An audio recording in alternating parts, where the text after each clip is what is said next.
TVB exposes how cross-border transportation of untaxed goods works. Free PCR test will be suspended from March 1st. Rescue teams for Turkey from the mainland and Hong Kong return home.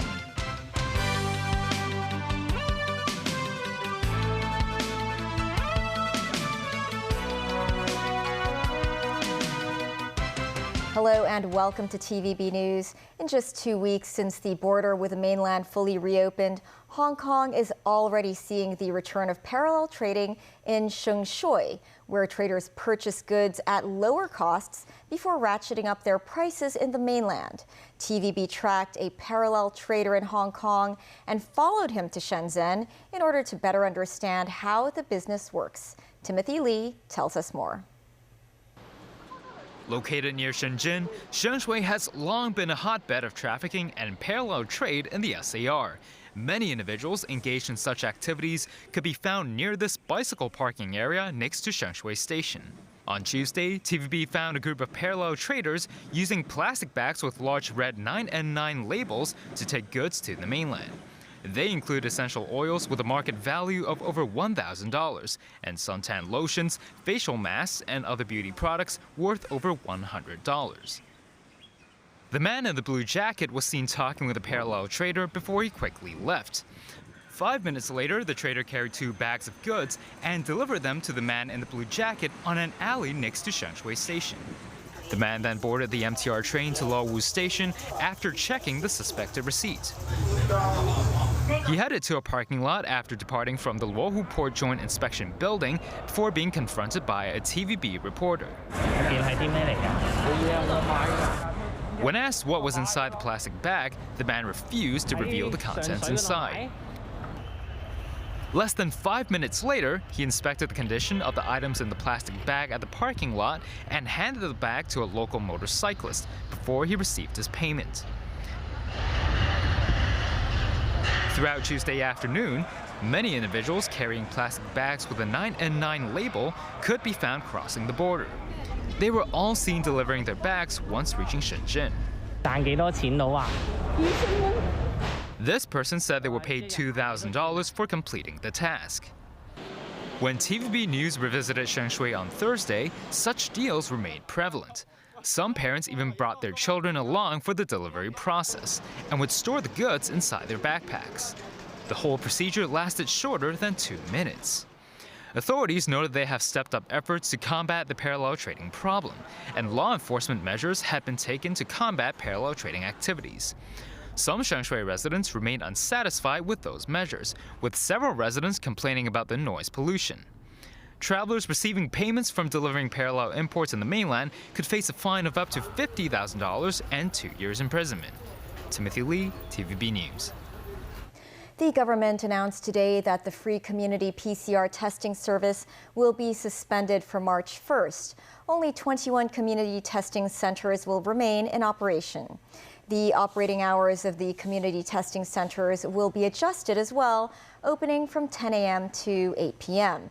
And these centers will continue to offer self-paid testing services to the public. From March 1st, public hospital, residential care home staff members, and visitors of these premises will no longer need to take PCR tests. However, they will need to take rapid antigen tests instead. Rescue teams from the mainland and Hong Kong completed their mission in Turkey and returned to Beijing this afternoon. Chief Secretary for Administration Eric Chan was in Beijing to receive the rescuers. Jackie Lin with more. The charter flight carrying the mainland and Hong Kong rescue teams, which help with relief efforts in earthquake-stricken Turkey, landed in Beijing at around 4 p.m. Emerging out of the aircraft first were the mainland relief team members, followed by the 59 Hong Kong rescuers and the SAR's 2 rescue dogs. They were welcomed with much fanfare, a contingent of Beijing officials from the Foreign Ministry and the Hong Kong and Macau Affairs Office, as well as Chief Secretary for Administration Eric Chan, Secretary for Security Chris Tang, and Director of Fire Services Andy Yeung. Speaking in Putonghua, Eric Chen said rescuers from Hong Kong and the mainland had shown courage in their mission in Turkey, that they raced against time and saved multiple lives. He said he paid the highest respect to the rescuers on behalf of all Hong Kongers and the SAR government. Hong Kong's relief team reached Turkey's quick-hit southern province of Hatay last Friday. They rescued 4 survivors in total. The mainland's rescue team, meanwhile, arrived in Turkey last Wednesday. They scoured through 87 buildings with a total search area upwards of 700,000 square meters. They rescued 6 people and recovered 11 bodies from the rubble. Jackie Lin, TVB News. Hong Kong Red Cross sent 3 workers to Turkey to help with earthquake relief efforts. Jackie Lin spoke with the trio who shared the progress of their work. It's been 10 days since 2 massive earthquakes struck Turkey and Syria. On Monday, Hong Kong Red Cross sent 3 of their staffers to Ankara, Turkey, joining forces with local relief efforts. We learned that the Turkish Red Crescent have been working day and night ever since the earthquake. All our colleagues here, the challenges or the needs are huge. The focus of their work now on relief and rebuilding efforts. They include the provision of tents and shelters, hygiene kits and heaters, especially when temperatures at affected areas often drop below 0 at night. While they have witnessed much tragedy from the field, they are also encouraging tales to tell. 10,000 volunteers and Red Cross personnel working on the ground. And actually, most of them came from the affected areas. Each of them got such sad stories to tell, but at the same time, they kept moving to help the people as much as possible. And I think this is the courage or the spirit that encourage everyone and support everyone to continue the work on the ground. With that, they appealed for more support from Hong Kongers. It takes years for the community to recover and to rebuild their lives. And so this is a marathon for the community and also for the humanitarian sector. The assistance from Hong Kong citizens and from all people around the world would be really important. Anyone who wants to offer financial help to Turkey and Syria through the Hong Kong Red Cross can donate money through direct bank transfers or cross checks. You can also make a donation with just your phone. Scan these QR codes on this website, and you can pay via platforms such as FPS, Alipay Hong Kong, and PayMe. Jackie Lin, TVB News. More than 10 days after the powerful earthquakes in Turkey and Syria, rescuers pulled out a child, a woman, and 2 men alive from the wreckage. And as the efforts continue to comfort survivors, the United Nations has appealed for $1 billion to help Turkey. David Garrett reports. Even though many had given up hope, the rescue workers from all corners of the globe work day and night, and the successes amid the misery do keep coming. This is Hatay in south of Turkey, and a boy is pulled out still breathing. The child, thought to be 12 years old, has survived after 260 hours. This is another man who has just been saved. He speaks to loved ones, telling them, "I am fine, I have no problems." He looks remarkably well considering his ordeal. He is calm, but his relatives on the other end of the line can be heard crying uncontrollably. Turkish police released this footage overnight. After more than 10.5 days trapped, another miraculous escape. This time a woman pulled from the rubble in Kahramanmaraş. While rescuers dug her out, others held lights so their colleagues could see. 42-year-old Nesliha Kilic survived after 258 hours without contact. Her brother-in-law told local media they had given up hope. Kilic's husband and 2 children are still missing. A teenager was pulled out of the same building earlier in the day. But for others, there's no news. This grandmother doesn't know whether her 11-year-old granddaughter is alive or dead. To help with relief efforts, the United Nations is calling on all people from every country to help. The Secretary General announced the launching of a $1 billion humanitarian appeal for the people of Turkey. The funding, which covers a 3-month period, will assist 5.2 million people and allow aid organizations to rapidly scale up vital support for government-led relief efforts in a number of areas, including food security, protection, education, water, and shelter. Other organisations are moving too. NATO Secretary-General Jens Stoltenberg inspected the damage from the air as he took a helicopter trip over Hatay. He pledged to set up a fund for temporary housing for thousands of people displaced. And the statue of Christ the Redeemer in Rio de Janeiro was lit up on Thursday, honouring the victims. The projection showed the flags of both countries and carried a message: pray for Turkey and pray for Syria. David Garrett, TVB News. President Xi Jinping will deliver a peace speech on the anniversary of Russia's invasion of Ukraine, Italy's foreign minister said Friday. He was citing Beijing's top diplomat Wang Yi, who was visiting Italy as part of his first European tour this year. Tracy Furness reports. China is ready to deepen comprehensive strategic cooperation with Italy to bring bilateral relations to a higher level, said Wang Yi, director of the Office of the Foreign Affairs Commission, while in Rome Thursday. He was meeting with Italian Deputy Prime Minister and Minister of Foreign Affairs Antonio Tajani. Wang said that China had brought the COVID-19 pandemic under control and achieved a strong economic recovery and was keen to resume people-to-people exchanges with other countries. Tajani said that in the meeting with Wang, he called for China to use all its powers to persuade Russia to sit at the peace table to ensure Ukraine's independence and bring the war to an end. Tajani said Wang Yi told me that Xi will deliver a peace speech on the anniversary of the invasion of Ukraine.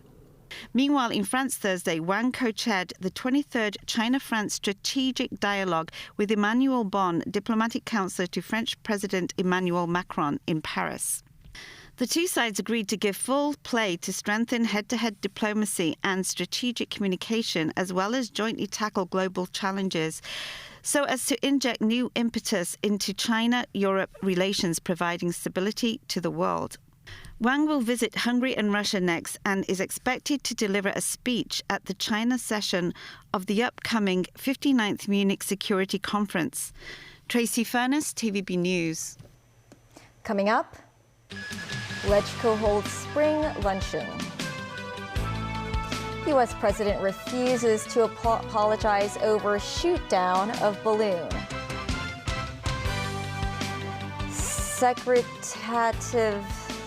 Secretive school still running in Ukraine.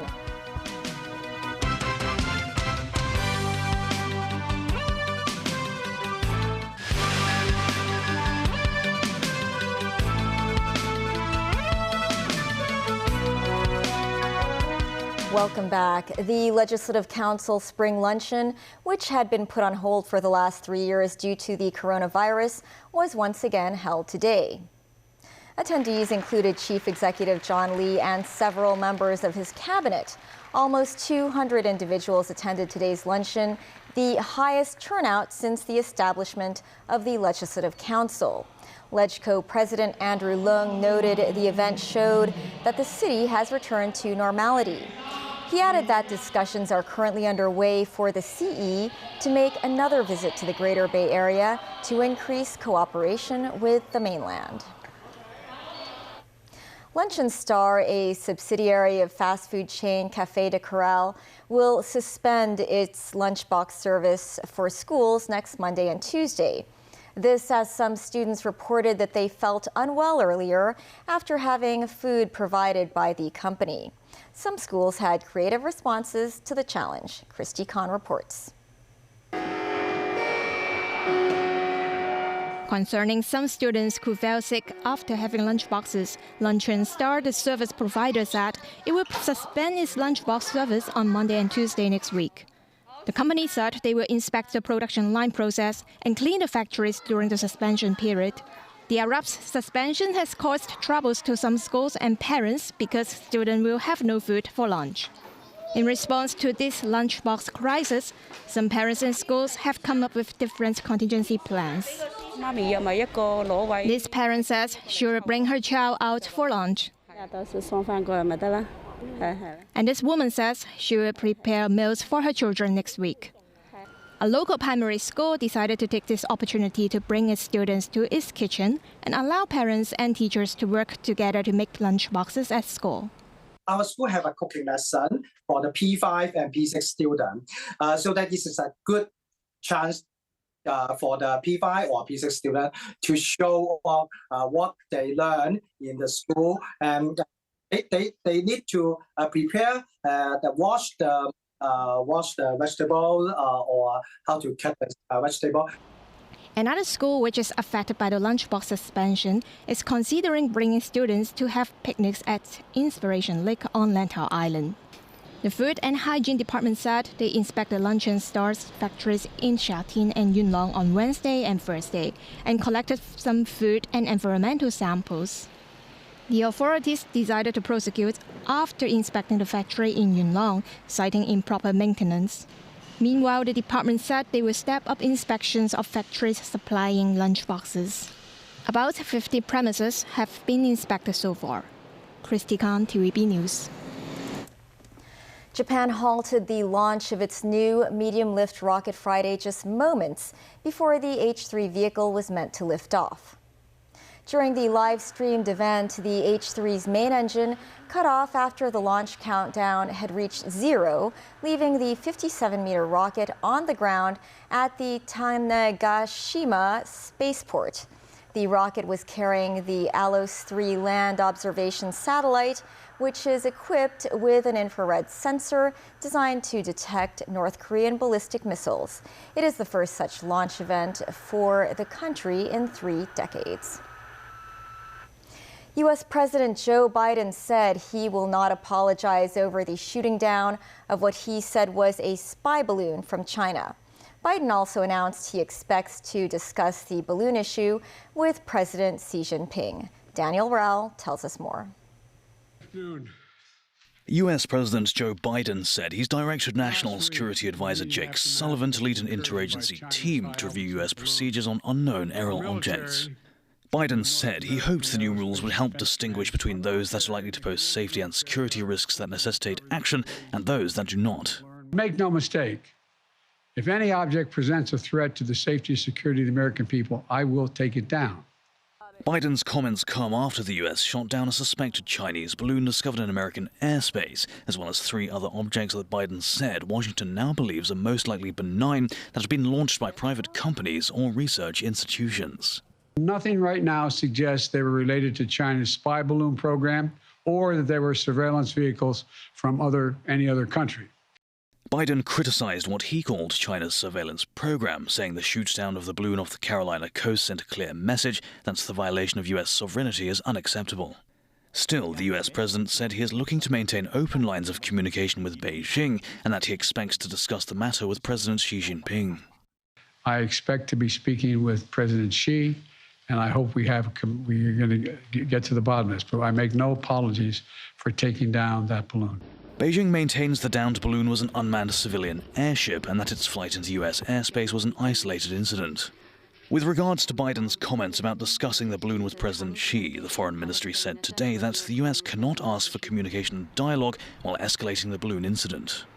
The ministry stressed that the U.S. needs to work with China to manage the incident and bring relations between the 2 countries back to being sound and steady. Daniel Roll, TVB News. The Pentagon's top China official, Deputy Assistant Secretary of Defense Michael Chase, has arrived in Taiwan for a visit Friday, according to the Financial Times. The trip could exacerbate tension between Beijing and Washington. Taiwan's defense and foreign ministries would not comment on the trip, and neither would the Pentagon. Speaking in Beijing, Foreign Ministry spokesman Wang Wenbin said that the government was firmly opposed to official interactions and military ties between the USA and Taiwan. Chase is the most senior U.S. defense official to visit the island since 2019. Russian forces intensified attacks in eastern Ukraine on Friday as senior politicians and military leaders from around the world were due to meet in Germany, with Ukrainian officials expected to address the security conference. Despite the challenging environment in Ukraine, some children still managed to go to hidden schools. NBC News has more. Russia launched more deadly rocket attacks today. They're tearing eastern Ukraine apart. And I wondered, what it's like to be a child after a year of this. So we're on our way to a surprisingly rare place, a school. Education in Ukraine is now online, but out here by the front line, there's no internet. So the children still left huddle together to learn. So we were planning to take this road and this bridge this morning until we got here and realized there is no bridge anymore. And this is one thing they do not show you on Google Maps. But they're not easy to find. Many villages look abandoned. So this is the school. They've asked us not to film it from the outside so we don't expose their location. They're that worried that if the Russians knew where children are, that they would be targeted and destroyed. And the Russians have bombed many hospitals, many places where vulnerable people are. Oh, all the children are coming to attention like I'm the teacher. Hello. Hello, how are you? Hello. Miss Darina is the only teacher. Here, there's heat and friends, but the fighting is always on their minds. Daria is 9. Last night there was shelling very close to our house. I was in bed and very scared, she says. When you hear the shooting and you hear the explosions, what do? Do you cover your ears? Do you think about something else? I close my ears and lay in the bed like this, she says. I close my eyes and go under the blanket to protect myself if there's any shrapnel. Sometimes I go under the bed. Do you have enough food at home? Yes. Yes, when the humanitarian aid comes, there's canned meat or rice. And it's enough for us, she says. Stas is 10. What do you miss most about peace? I miss my cousin. He's in Poland now, he says. Is he your best friend? He's my best brother. 4.5 million Ukrainian children have been displaced, half of them taken out of the country. Those who stayed are being raised underground. What's it like to be a child in Ukraine right now? I feel so sorry for our kids, she says. Kids run and play. Our kids have to hide in the basement all the time. Who here wants this war to end very quickly? Yeah, I thought so. You both hands up. Everyone's got both hands up. Yeah. All right. Thank you very much. That's the news. Thanks for watching. Have a great weekend.